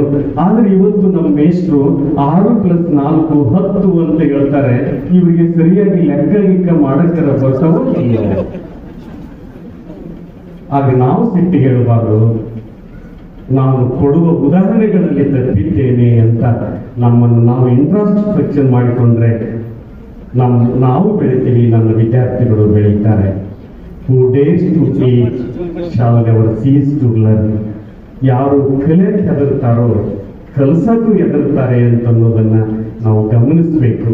ರವೀಂದ್ರನಾಥ್ ಟ್ಯಾಗೋರ್ ಅವರು ಒಂದು ದೀಪ ತನ್ನನ್ನು ತಾನು ಸುಟ್ಟುಕೊಳ್ಳದೆ ಇನ್ನೊಂದು ದೀಪವನ್ನು ಹೊತ್ತಿಸಲಾರದು ಅಂತ ಇದೆಯಲ್ಲ. ನಮ್ಮ ವೃತ್ತಿ ಇದೊಂದು ವೃತ, ಇದೊಂದು ತಪಸ್ಸು. ಈ ತಪಸ್ಸಿನಲ್ಲಿ ಇನ್ನೊಂದು ದೀಪವನ್ನು ನಾವು ಬೆಳಗಿಸುವಂತ ಕೆಲಸವನ್ನ ಈ ಸಂದರ್ಭದಲ್ಲಿ ಮಾಡಬೇಕು ಅನ್ನುವಂತ ಮಾತನ್ನ ಹೇಳ್ತಾ, ವಿದ್ಯಾರ್ಥಿ ಮತ್ತು ಗುರುಗಳ ಒಂದು ಸಂಬಂಧದ ಬಗ್ಗೆ ನಮ್ಮ ಅಲ್ಲದ ಪ್ರಭು ಒಂದು ಮಾತು ಹೇಳ್ತಾನೆ. ಉರಿಯುವ ಕೆಂಡದ ಮೇಲೆ ತೃಣವ ತಂದಿರಿಸಿದರೆ, ಉರಿಯುವ ಕೆಂಡದ ಮೇಲೆ ತೃಣವ ತಂದಿರಿಸಿದರೆ ಆ ತೃಣವನ್ನ ಆ ಕೆಂಡ ನುಂಗಿದಂತೆ, ಗುರು ಚರಣದ ಮೇಲೆ ತೃಣವೆಂಬ ತೃಣವ ತಂದಿರಿಸಿದರೆ ಆತನ ಸರ್ವಾಂಗವೆಲ್ಲ ಲಿಂಗ ಕಾಣ ರಾಮನಾಥ. ಒಂದು ಕೆಂಡ ಹುರಿತಿರ್ತದೆ, ಕೆಂಡದ ಮೇಲೆ ತೃಣ ಅಂದ್ರೆ ಈ ರೌದಿ ಸಣ್ಣ ಹುಲ್ಲು. ಆ ಕೆಂಡದ ಮೇಲೆ ಹುಲ್ಲು ಹಾಕಿದ ತಕ್ಷಣನೇ ಅದು ಮಟಮಾಯಾಗಿ ಬಿಡುತ್ತದೆ, ಗಪ್ ಅಂತ ಎಳ್ಕೊಂಡ್ಬಿಡುತ್ತೆ. ಅದು ಆ ತೃಣವನ್ನು ಹೇಗೆ ಕೆಂಡ ನುಂಗುತ್ತೋ ಹಾಗೆ ವಿದ್ಯಾರ್ಥಿಗಳನ್ನ ಮನಸ್ಸನ್ನ ಅರಿತು ನಾವು ಪಾಠವನ್ನು ಮಾಡಬೇಕು ಅನ್ನುವಂತ ಒಂದು ವಿಚಾರ ನಮಗೆ ಇಂಥ ಅನೇಕ ಮಹಾನ್ ವ್ಯಕ್ತಿಗಳ ಮೂಲಕ ಗೊತ್ತಾಗ್ತದೆ. ನಾವು ಯಾವತ್ತೂ ಕ್ಯಾಲೆಂಡರ್ ನೋಡಿ, ಗಡಿಯಾರ ನೋಡಿ ಪಾಠ ಮಾಡಬಾರ್ದು. ಅಧಿಕಾರಿಗಳ ಮೆಚ್ಚುಗೆಗಾಗಿ ಅಥವಾ ಪ್ರಶಸ್ತಿಗಾಗಿ ಪಾಠ ಮಾಡಬಾರ್ದು. ನಾವು ಹಿಂದೆ ಒಬ್ರು ಹಳಬರಿಗೆ ಗೊತ್ತಿದೆ, ನಮ್ಮ ಜಿಲ್ಲೆಯಲ್ಲಿ ರೇವಣಪ್ಪ ನಿರಾಳ್ಕರ್ ಅಂತ ಒಬ್ಬ ಅಧಿಕಾರಿಗಳಿದ್ರು. ನಾನು ಆಗ ಪ್ರೈಮರಿ ಸ್ಕೂಲ್ ಸ್ಟೂಡೆಂಟ್ಸ್ ಆಗಿದ್ದೆ. ಅವ್ರು ಏನಾದ್ರು ಸ್ಕೂಲಿಗೆ ವಿಸಿಟ್ ಮಾಡ್ತಾರೆ ಅಂದ್ರೆ ನಾವೆಲ್ಲ ಏನು ಅವತ್ತು ನಮ್ಮ ಹೆಡ್ ಮಾಸ್ಟರ್ ನಮ್ಮ ಮೇಸ್ಟ್ರು ಹೇಳ್ತಿದ್ರು ನಮ್ಗೆ, ನಾಳೆ ಹಿಂಗ್ ಬರ್ತಾರೆ. ಅವ್ರು ಏಯೂ ಆಗಿದ್ದಾರೆ ಸ್ಕೂಲ್ನಲ್ಲಿ. ಅವ್ರು ಬರ್ತಾರೆ ಅಂದ ತಕ್ಷಣನೇ ನಾವು ಅವತ್ತು ಒಳ್ಳೆ ಚೆನ್ನಾಗಿ ಡ್ರೆಸ್ ಹಾಕಿಕೊಂಡು ಆಮೇಲೆ ಪಾಟಿ ಚೀಲ ಅಥವಾ ನಮ್ಮ ನೋಟ್ ಪುಸ್ತಕ ಇವೆಲ್ಲ ಸರಿಯಾಗಿ ಇಟ್ಕೊಂಡು ಬರ್ತಿದ್ವಿ. ಬಹಳ ಶಿಸ್ತು ಅವತ್ತಿರ್ತಿತ್ತು. ಅವ್ರು ನೋಡಿ ನಮ್ಗೆ ಅನಿಸ್ತಿತ್ತು ಅವಾಗ, ಇವ್ರು ಬಹಳ ಬೆರಿಕಿದ್ದಾರೆ ನೋಡಪ್ಪ, ನಮ್ಮ ಮೇಷ್ಟ್ರನ್ನೇ ಬಹಳ ಬೆರಿಕೆ ಅಂತ ತಿಳ್ಕೊಂಡಿದ್ವಿ. ಆದ್ರೆ ಇವ್ರನ್ನ ಇವ್ರು ಎದುರಿಸ್ತಾರಂದ್ರ ಇವ್ರು ಎಷ್ಟು ಬೆರಿಕೆ ಇರಬೇಕು ಅಂತ ಅನಿಸ್ತಿತ್ತು ನಮ್ಗೆ. ಆದರೆ ಅವರು ಅಧಿಕಾರಿಗಳಾಗಿ ನಾವು ಶಿಕ್ಷಕರಾದಾಗ ಅವ್ರ ಜೊತೆ ನಾನು BRCಯಲ್ಲಿ ಕೆಲಸವನ್ನು ಮಾಡಿದೆ. ಆ ಸಂದರ್ಭದಲ್ಲಿ ನಮಗೆ ಅಧಿಕಾರಿಗಳಾಗಿದ್ರು. ನನ್ನ ವಿಚಾರಗಳನ್ನು ಅವ್ರಿಗೆ ಹೇಳ್ತಿದ್ದೆ, ಸರ್ ಹಿಂಗೆ ಅಂತ. ನೀನು ಮಾತ್ರ ಓಪನ್ ಆಗಿ ಹೇಳ್ತೀನಿ ನೋಡಪ್ಪ ಅಂತ ನನಗೆ ಹೇಳ್ತಿದ್ರು. ಸರ್ ಆದ್ರೂ ನೀವು ಕೆಲವು ವಿಚಾರಗಳನ್ನು ಮಾತಾಡ್ತಿದ್ದೆ ಅವ್ರ ಜೊತೆ. ಅಂದ್ರೆ ಇಲ್ಲಿ ನಾನು ಯಾಕೆ ಅವರನ್ನ ಇಲ್ಲಿ ಸ್ಮರಿಸ್ಕೊಳ್ತೀನಿ ಅಂತಂದ್ರೆ, ಇಂಥ ಪ್ರಾಮಾಣಿಕ ಅಧಿಕಾರಿಗಳು ಕೂಡ ನಮ್ಮ ಮಧ್ಯೆ ಇದ್ರು, ಇವತ್ತಿಗೂ ಕೂಡ ಇದ್ದಾರೆ. ನಮ್ಮ ಶರಣ ಮೊಟಗಲ್ ಸರ್ ಅಂತವ್ರು, ಇನ್ನು ಅನೇಕ ಜನ ಇಂಥವ್ರು ಇದ್ದಾರೆ. ಹಿಂದೆ ಅನ್ನಪೂರ್ಣದೇವಿ ಸಾಲಿಮಠ ಅಂತ ಇದ್ರು ಇಲ್ಲಿ ಮಸ್ಕಿಯವರು. ಅಂತ ಪ್ರಾಮಾಣಿಕ ಅಧಿಕಾರಿಗಳು ಸಿಗ್ಲಿಕ್ಕೆ ಸಾಧ್ಯ ಇಲ್ಲ. ನಾಗನಗೌಡರು ಅಂತ ಒಬ್ಬ ಅಧಿಕಾರಿ ಸ್ಕೂಲಿನಲ್ಲಿದ್ರು, ಅಂಥವ್ರು ಸಿಗ್ಲಿಕ್ಕೆ ಸಾಧ್ಯತೆ ಇಲ್ಲ. ಕೆ ಶಾಂತಯ್ಯ ಅಂತ ನಮ್ಮ ಜಿಲ್ಲೆಯವರು, ಶಾಂತರಸರಿಗೆ ಸಂಬಂಧಿಕರವರು, ಅವರು ನಿರ್ದೇಶಕರಾಗಿ ರಿಟೈರ್ಡ್ ಆದವರು. ಇಂಥ ಅನೇಕ ಜನರು ನಮ್ಮ ಮಧ್ಯೆ ಇದ್ದಾರೆ.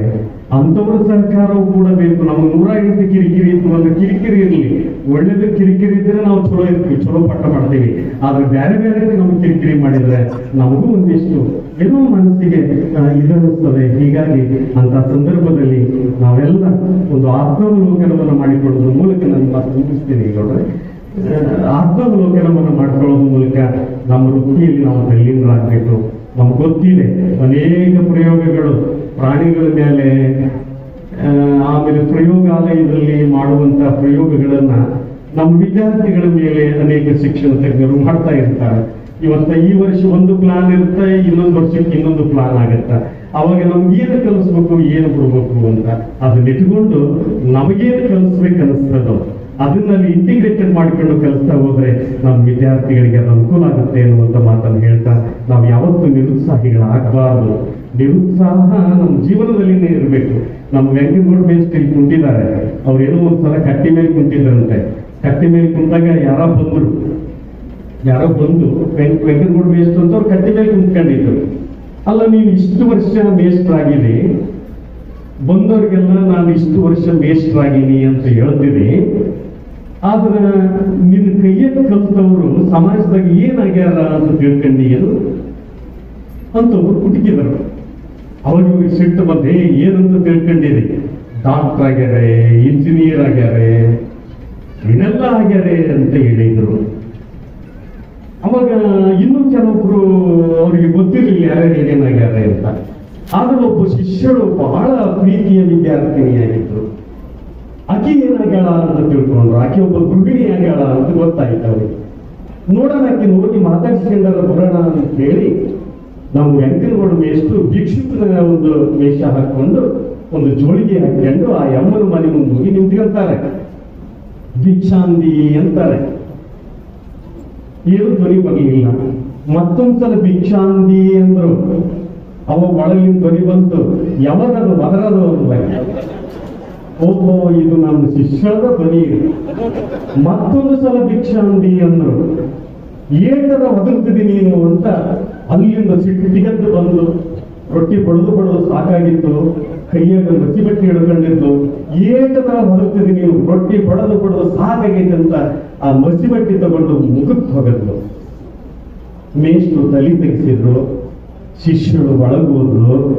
ಮೇಷ್ಟ್ರು ಮಸಿ ಬಟ್ಟೆ ತಗೊಂಡು ತನ್ನ ಜೋಳಿಗೆಗೆ ಹಾಕೊಂಡ್ರು. ಸೀದಾ ಮನೆಗೆ ಬಂದ್ರು.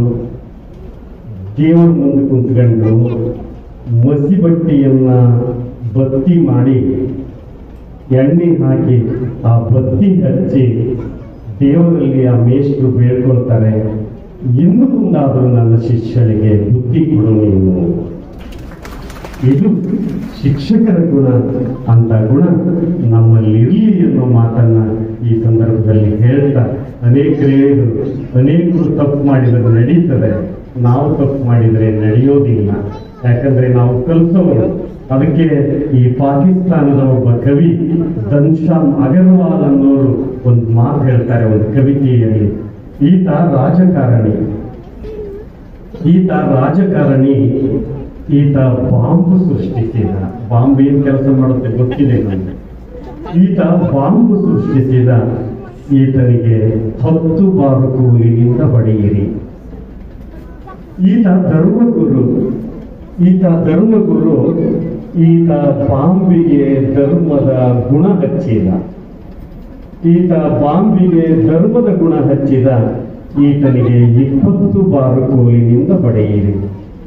ಈತ ಕವಿ, ಈತ ಲೇಖಕ, ಈತ ಅಕ್ಷರಸ್ಥ, ಈತ ಪ್ರಜ್ಞಾವಂತ, ಈತ ಕಲಾವಿದ, ಈತ ಶಿಕ್ಷಕ. ಈತನಿದ್ದೂ ಬಾಂಬು ಸೃಷ್ಟಿಯಾಯಿತು. ಈತನಿಗೆ 100 ಬಾರು ಕೋಲಿನಿಂದ ಹೊಡೆಯಿರಿ. ಈ ಕೆಲಸ ಉಳಿದವರಲ್ಲ, ಈ ಕೆಲಸ ನಮ್ಮದು ಅಂತನ್ನೋದನ್ನ ನಾವೆಲ್ಲ ತಿಳ್ಕೋಬೇಕು ಅನ್ನೋ ಮಾತನ್ನು ಹೇಳ್ತಾ, ನಮಗೆ ಸಾವಿತ್ರಿ ಬಾಪುಲಿಯು ಕೂಡ ಬಹಳ ಮುಖ್ಯವಾಗಿ ನಿಲ್ತಾರೆ. ಹೇಗೆ ರಾಧಾಕೃಷ್ಣನ್ ಮುಖ್ಯನೋ, ಈ ದೇಶದ ಮೊಟ್ಟ ಮೊದಲನೆಯ ಶಿಕ್ಷಕಿ ಸಾವಿತ್ರಿ ಬಾಪುಲೆ. ಮಹಾರಾಷ್ಟ್ರದಲ್ಲಿ 1827ರಲ್ಲಿ ಹಿಂದುಳಿದ ಮಹಿಳೆಯರಿಗೆ ಒಂದು ಶಾಲೆ ತೆಗಿತಾಳಲ್ಲ, ಇಡೀ ಊರಿನ ಜನ, ಓಣಿ ಜನ ಎಂತ ಪೀಡ ಕಂಡು ಬಿತ್ತಲ್ಲಪ್ಪ. ಇದು ಹೆಣ್ಮಕ್ಳು ತಲೆಗೆ ಏನೇನು ತುಂಬಕತ್ತೈತಲ್ಲಪ್ಪ, ಹೆಣ್ಮಕ್ಳಿನ ಮೇಲೆ ಕೆಟ್ಟು ಹೋಗ್ಬಿಡ್ತಾರ ಅಂತ ಪುರುಷರು ಮಾತಾಡ್ತಿದ್ರು. ಆ ಸಂದರ್ಭದಾಗ ಈಗ ದಾರಿ ಹಿಡ್ಕೊಂಡು ಹೊಂಟ್ರೆ ಸಗಣಿ ಕಲಿಸಿಟ್ಟಿರ್ತಿದ್ರು, ಸಗಣಿಯನ್ನ ಆಕಿ ಮ್ಯಾಲೆ ಎರ್ತಿದ್ರು. ಆಕಿ ಗೊತ್ತಾಯ್ತು ಈ ಜನ ನಾನು ದಿನ ಹೋಗಾಗ ಸಗಣಿ ಒಗಿತಾರ ಅಂತೇಳಿ ಆ ಚೀಲದೊಳಗ ಆಕಿ ಒಂದು ಚೀಲಿ ಮಡಿಸಿಟ್ಕೊಂಡು ಹೋಗ್ತಿದ್ಲು. ಇವ್ರು ಏನೇನು ಸಗಣಿ ಚಲ್ತಿದ್ರಲ್ಲ, ಆ ಸಗಣಿಯನ್ನು ಹೋಗಿ ತೊಳ್ಕೊಂಡು ಇನ್ನೊಂದು ಬಟ್ಟೆ ಹಾಕೊಂಡು ಪಾಠ ಮಾಡಿ ಬಂದಂತ ಸಾವಿತ್ರಿ ಬಾಪುಲೆ ಇವತ್ತು ನಮ್ಮೆಲ್ಲರಿಗೆ ಆದರ್ಶ ಆಗಬೇಕು ಅನ್ನೋ ಮಾತನ್ನ ಈ ಸಂದರ್ಭದಲ್ಲಿ ಹೇಳ್ತಾ, ತೀರ್ಥಯಾತ್ರೆಗೆ 1 ಫಲ ಸಿಗುತ್ತೆ, ಸತ್ಸಂಗಕ್ಕೆ 4 ಫಲ ಸಿಗುತ್ತೆ, ಆದರೆ ಗುರುಗಳ ಸಂಘಕ್ಕೆ ಅನಂತ ಫಲ ಸಿಗುತ್ತೆ ಅಂತನ್ನೋದನ್ನ ನಮ್ಮ ಸಮಾಜ ನಮ್ಮನ್ನ ನಂಬಿದೆ. ಇವತ್ತು ಗುರು ಮತ್ತು ವೈದ್ಯ ಭ್ರಷ್ಟರಾಗಿರ್ತಕ್ಕಂಥ ಸಮಾಜಕ್ಕೆ ಭವಿಷ್ಯ ಇರೋದಿಲ್ಲ ಅಂತನ್ನೋದನ್ನ ನಾವು ಒಳ ಎಚ್ಚರವನ್ನು ನಾವು ಇಟ್ಕೋಬೇಕು ಅನ್ನೋ ಮಾತನ್ನ ಈ ಸಂದರ್ಭದಲ್ಲಿ ಹೇಳ್ತಾ, ವಿದ್ಯೆ ಯಾವತ್ತೂ ಸೋಲೋದಿಲ್ಲ. ಕೊನೆ ನನ್ನ ಮಾತು, ವಿದ್ಯೆ ಯಾವತ್ತೂ ಸೋಲೋದಿಲ್ಲ, ಅದಕ್ಕೆ ಸಾವಿಲ್ಲ. ವಿದ್ಯೆಯನ್ನ ಹೂಳಲಾಗಿಲ್ಲ, ಅದನ್ನ ಬಿತ್ತಲಾಗುತ್ತೆ. ಕೂತಿದ್ದು ಕೊಳತೋಗುತ್ತೆ, ಬಿತ್ತಿದ್ದು ಮೊಳಕೆ ಹಿಡಿದು ಬರುತ್ತೆ, ಅದು ತನ್ನ ಜ್ಞಾನವನ್ನು ಪಸರಿಸ್ತಾ ಹೋಗುತ್ತೆ ಅನ್ನುವಂಥ ಒಳ ಎಚ್ಚರಿಕೆ ನಮ್ಮಲ್ಲಿರಬೇಕು. ಒಬ್ಬ ಬಡಿಗಪ್ಪ ಗಿಡದ ಕೆಳಗೆ ಕುಂತಿದ್ದ, ಕೊನೆ ಮಾತು, ಒಬ್ಬ ಬಡಿಗಪ್ಪ ಗಿಡದ ಕೆಳಗೆ ಕುಂತಿದ್ದ, ತನ್ನ ಕೆಲಸ ಮಾಡ್ತಾ ಬಡಿಗೆರ ವ್ಯಕ್ತಿ. ಅಲ್ಲಿ ಲಕ್ಷ್ಮಿ ಮತ್ತು ಸರಸ್ವತಿ ಇಬ್ಬರು ಬಡಿಗಪ್ಪನ ಹತ್ರ ಬರ್ತಾರೆ. ಬಡಿಗಪ್ಪ ಅಂದ್ರೆ ಬಡಿಗೆ ವೃತ್ತಿ ಮಾಡುವಂತ ವೃತ್ತಿಯ ವ್ಯಕ್ತಿ. ಲಕ್ಷ್ಮಿ ಸರಸ್ವತಿ ಇಬ್ಬರು ಬರ್ತಾರೆ. ಏ ಬಡಿಗಪ್ಪ, ನಾನ್ ಚಲೋ ಹೌದಲ್ಲ ಅಂತಾಳೆ ಲಕ್ಷ್ಮಿ. ಆಗ ಸರಸ್ವತಿ, ಏ ಬಡಿಗಪ್ಪ, ಲಕ್ಷ್ಮಿ ಅಲ್ಲ, ನಾನು ಚಲೋ ಹೌದಲ್ಲ ಸರಸ್ವತಿ ಅಂತಾಳ. ಇಬ್ಬರಿಗೆ ಜಗಳ ನಡೀತು. ಏನ್ ಹೇಳ್ಬೇಕು ಬಡಿಗಪ್ಪ? ಆತಗೆ ಲಕ್ಷ್ಮಿನೂ ಬೇಕು, ಸರಸ್ವತಿನೂ ಬೇಕು, ಎರಡಿದ್ರೆ ಹೊಟ್ಟೆ ಬದುಕಂತ. ಅವಾಗ ಬಡಿಗಪ್ಪ ಹೇಳ್ತಾನ, ಯಾರು ಚಲೋ ಹೆಂಗ್ ಹೇಳ್ಬೇಕು ನಾನು? ನೀವಿಬ್ಬರು ನಿಂತ್ಕೊಳ್ರಿ, ನಿಮ್ಗೊಂದು ಆಟ ಆಡಿಸ್ತೀನಿ. ಆಟ ಮೇಷ್ಟ್ರು ಆದ್ರು ಬಡಿಗಪ್ಪ. ಒಂದು ವಿಸಿಲ್ ಇಟ್ಕೊಂಡ್ರು ಬಾಯಿ ಒಳಗ. ಅಲ್ಲಿ ಗಿಡ ಕಾಣಿಸ್ತೈತಲ್ಲ, ನಾನು ವಿಜಿಲ್ ಹಾಕ್ತೀನಿ, ನಾನು ವಿಜಿಲ್ ಹಾಕಿದ ಮೇಲೆ ನೀವು ಮುಟ್ಟಿ ಬರ್ಬೇಕು ಆ ಗಿಡನ್ನ ಅಂತ. ಬಡಿಗಪ್ಪ ಒಂದು ವಿಜಿಲ್ ಹಾಕಿದ, ಸರಸ್ವತಿನೂ ಓಡಿಯೋದ್ಲು, ಲಕ್ಷ್ಮಿನೂ ಓಡಿಯೋದ್ಲು. ಇಬ್ಬರು ಓಡಿಗೆ ಅದನ್ನು ಮುಟ್ಟಿ ಬಂದ್ ಕೂಡಲೇ ಯಾರು ಚಲೋ ಹೇಳು ಅಂದ್ರು ಬಡಿಗಪ್ಪಗೆ. ಅವಾಗ ಬಡಿಗಪ್ಪ ಹೇಳ್ತಾನ, ಲಕ್ಷ್ಮಿ ನೀನು ಬರುವಾಗ ಚಲೋ, ಸರಸ್ವತಿ ನೀನು ಹೋಗುವಾಗ ಚಲೋ. ನೀವು ಚಲೋ ಏನಿದ್ದೇವಲ್ಲ, ಇವೆರಡೂ ನಮ್ಮ ಮಧ್ಯೆ ಇರಲಿ. ಆದರೆ ಸರಸ್ವತಿಗೆ ನಾವು ಪ್ರಥಮ ಆದ್ಯತೆಯನ್ನ ಕೊಡೋಣ ಅನ್ನುವಂಥ ಮಾತನ್ನ ಈ ಸಂದರ್ಭದಲ್ಲಿ ಹೇಳ್ತಾ, ಮಾತಾಡುವ ಮಾತುಗಳು ಅನೇಕ ಇದ್ರು. ನೀವು ಯಾಕೆ ಕುಳಿತೀರಿ ಅನ್ನೋದು ನನಗೆ ಗೊತ್ತಿದೆ. ವೀರಭದ್ರ ಚನ್ನಮಲ್ಲ ಸ್ವಾಮೀಜಿಗಳು ಒಂದು ಮಾತು ಹೇಳ್ತಾರೆ, ಅದು ಬಹುಶಃ ನಮ್ಮ ಶರಣಪ್ಪ ಒಟಗಲ್ ಸರ್ ಅವರಿಗೆ ಅನ್ವಯ ಆಗುತ್ತೆ ಅಂತ ನಾನು ಅಂದ್ಕೊಂಡಿದ್ದೇನೆ. ಬಹಳ ಪ್ರಾಮಾಣಿಕ ಅಧಿಕಾರಿಗಳು. ನಾನು ಲಿಂಗಸ್ಕೂರಿನಲ್ಲಿದ್ದಾಗ ಅವರು ನಾವು ಒಂದೇ ಕಡೆ ಇದ್ವಿ, ಆಗಾಗ ತಿರುಗಾಡ್ತಾ ಇದ್ವಿ. ನನ್ನ ಅನೇಕ ಗುರುಗಳ ಸ್ನೇಹಿತರವರು. ಪ್ರೊಫೆಸರ್ ಸಿ ಶರಣಪ್ಪ ಸರ್ ಅವರು ಲಿಂಗಸ್ಕೂರಿನವರು ನನ್ನ ಗುರುಗಳು. ಬಸವಂತರಾಯ ಪುರಿ ಸರ್ ನೀವು ಕೇಳಿರಿ, ಅವ್ರ ಭಾಷಣ ಕೇಳಿರಿ. ನಾನು ಅವ್ರ ಶಿಷ್ಯ, ಬಹಳ ಅಚ್ಚುಮೆಚ್ಚಿನ ಶಿಷ್ಯ. ಹೆಂಗ್ ಶಿಷ್ಯರಿ ಅಂತ ಕೇಳಬಹುದು ನೀವು. ಅವ್ರ ರಾಜಕಾರಣಿ ನಿಮಗೆಂಗ ಗುರು ಅಂತ. ಅವ್ರು ಆಗ್ಲೇ MA ಮುಗಿಸ ಬಂದಿದ್ರು, ನಾವು ಡಿಗ್ರಿ ಓದ್ತಿದ್ವಿ, ಬಂದು ನಮ್ಗೆ ಪಾಠ ಮಾಡ್ತಿದ್ರು. ಈಗ ಕಂಡಾಗ ಅಂತಿರ್ತೀನಿ, ಸರ್ ನೀವು ಭಾಳ ಕೆಟ್ಟಬಿಟ್ರಿ ನೋಡ್ರಿ ಸರ್, ಮತ್ತೆ ನಾನು ರಾಜಕಾರಣಿಗಳನ್ನು ಬೈತೀನಿ ಅಂತಲ್ಲ, ದಯಮಾಡಿ ತಪ್ಪು ತಿಳ್ಕೊಬೇಡ್ರಿ. ರಾಜಕಾರಣಿಗಳು ಕೂಡ ಒಬ್ಬ ತತ್ವಜ್ಞಾನಿಗಳೇ. ಅವ್ರು ತತ್ವಜ್ಞಾನಿಗಳಾದ್ರೂ ಈ ದೇಶ ಸುಧಾರಣೆ ಆಗುತ್ತೆ ಅಂತ ಪ್ಲೇಟೋ ಹೇಳ್ತಾನೆ. ಅದಕ್ಕೆ ನಾನು ಅವ್ರಿಗೊಂದು ಮಾತು ಹೇಳ್ತೀನಿ, ಸರ್ ನೀವು ಮೇಷ್ಟ್ರಾಗಿದ್ದರೆ ಅನೇಕರನ್ನ ತಯಾರು ಮಾಡಬಹುದಾಗಿತ್ತಲ್ಲ, ನೀವು ಯಾಕೆ ಈ ವೃತ್ತಿ ಕಡೆ ಹೋದ್ರಿ ಸರ್ ಅಂದಾಗ ಅವ್ರು ಸುಮ್ಮನೆ ತಲೆ ಕರ್ಕೊಳ್ತಿರ್ತಾರೆ, ಇನ್ನೇನು ಮಾತಾಡ್ತಿರ್ತಾರೆ. ಇಂಥ ಅನೇಕ ಗುರುಗಳು ಇವತ್ತಿಗೂ ನನ್ನ ಮನದಲ್ಲಿ ಇದ್ದಾರೆ. ಅವ್ರನ್ನೆಲ್ಲ ಈ ಸಂದರ್ಭದಲ್ಲಿ ನೆನೆಸ್ತಾ, ಇಂಥ ದಕ್ಷ ಅಧಿಕಾರಿಗಳು, ನಿಷ್ಠಾವಂತ ಅಧಿಕಾರಿಗಳು, ಕ್ರಿಯಾಶೀಲ ಅಧಿಕಾರಿಗಳು ನಮ್ಮ ಮತ್ತೆ ಎಲ್ಲಿವರೆಗೆ ಇರ್ತಾರೋ ನಾವು ಜೀವಂತವಾಗಿರ್ತೇವೆ, ನಮ್ಮ ಟೆಕ್ಸ್ಟ್ ಬುಕ್ಗಳು ಜೀವಂತವಾಗಿರ್ತವೆ, ನಮ್ಮ ಸಮಾಜ ಜೀವಂತವಾಗಿರುತ್ತೆ. ಇವತ್ತಿನ ಸಂದರ್ಭದಲ್ಲಿ ವೀರಭದ್ರ ಚನ್ನಮಲ್ಲ ಮಹಾಸ್ವಾಮಿಗಳು ಮಾತು ಹೇಳ್ತಾರೆ, ಮಾತು ಶಿಖರೇಶ್ವರ ಕೃತಿ ಪಾತಾಳೇಶ್ವರ. ಮಾತು ಶಿಖರೇಶ್ವರ ಕೃತಿ ಪಾತಾಳೇಶ್ವರ. ದೇಹ ದೇವಾಲಯ, ಮನಸ್ಸು ಮೃಗಾಲಯ, ಬುದ್ಧಿ ಬ್ರಹ್ಮಾಂಡ, ಹೃದಯ ಬುಡುಮೆಕಾಯಿ. ಬುಡುಮೆಕಾಯಿ ನೀವು ನೋಡಿರೋ ಇಲ್ಲೋ ಗೊತ್ತಿಲ್ಲ, ನಾನು ನೋಡಿದ್ದೇನೆ.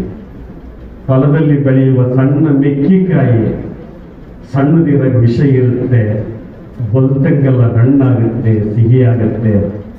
ಅದನ್ನು ಊಟಕ್ಕಾಗಿ ಬಹಳ ಟೇಸ್ಟ್ ಇರುತ್ತೆ, ಅದನ್ನು ಬಳಕೆ ಮಾಡ್ಕೊಳ್ತೀವಿ. ನಾವಿವತ್ತು ಒಂದಾಗಬೇಕು, ನಾವೆಲ್ಲ ಚೆಂದಾಗಬೇಕು. ಕೇವಲ ನಾವು ಶೂರರಾಗಬಾರ್ದು, ನಾವು ಶೈಕ್ಷಣಿಕ ಧೀರರಾಗಬೇಕು ಅನ್ನೋ ಮಾತನ್ನ ಅಂತ ಸತ್ಯನಿಷ್ಠುರತೆಯ ವ್ಯಕ್ತಿಗಳು, ಶಿಕ್ಷಕರು ನಮ್ಮ ಸಮಾಜದಲ್ಲಿ ಆ ವ್ಯಕ್ತಿಗಳು ಇರುವವರೆಗೆ ನಮ್ಮ ಸಮಾಜ ಸುರಕ್ಷಿತ ಆಗುತ್ತೆ ಅನ್ನೋ ಮಾತನ್ನ ಈ ಸಂದರ್ಭದಲ್ಲಿ ಹೇಳ್ತಾ, ಮಾತಾಡೋ ಮಾತುಗಳು ಅನೇಕಿದ್ರು. ನನ್ನ ಮಾತುಗಳನ್ನು ಮುಗಿಸ್ತೇನೆ. ಗರ್ತಿ ಒಂದು ಮಾತು ಹೇಳ್ತಾರೆ, ಆಗ್ಯಾವ ನಮ್ಮ ಜೋಳ ಉಳಿದಾವ ನಮ್ಮ ಹಾಡ. ಬೀಸಕ್ಕುಂತಾಳ ಪಾಪ ಆಕಿ, ಬೀಸಿ ಬೀಸಿ ಬೀಸಿ ಆಕಿ ಬೀಸಕ್ ಕುಂತಿರೋ ಜೋಳ ಎಲ್ಲ ಮುಗಿದು ಹೋಗಿದೆ. ಆಗ್ಯಾವ ನಮ್ಮ ಜೋಳ ಉಳಿದಾವ ನಮ್ಮ ಹಾಡ. ಈಗ ಸಾಕವ್ವ, ಈಗ ಸಾಕವ್ವ ನನ್ನ ಕೈಯಾನ ಜೇಕಿ ಮುಂಗೂರ ಸವೆದಾದ. ನನ್ನ ಕೈಯಾಗ ಜೇಕಿ ಮುಂಗೂರ ಹಾಕೊಂಡಿನಿ, ಬೀಸಿ ಬೀಸಿ ಅದನ್ನು ಹೋಗಿದೆ. ನನ್ನ ಜ್ವಾಳನೂ ಕಲಸ ಆಗ್ಬಿಟ್ಟವ, ಆದರೆ ನಾನು ಹಾಡುವಂತ ಹಾಡುಗಳು ಇನ್ನೂ ಹಂಗ ಉಳ್ಕೊಂಡವ ಅಂತ.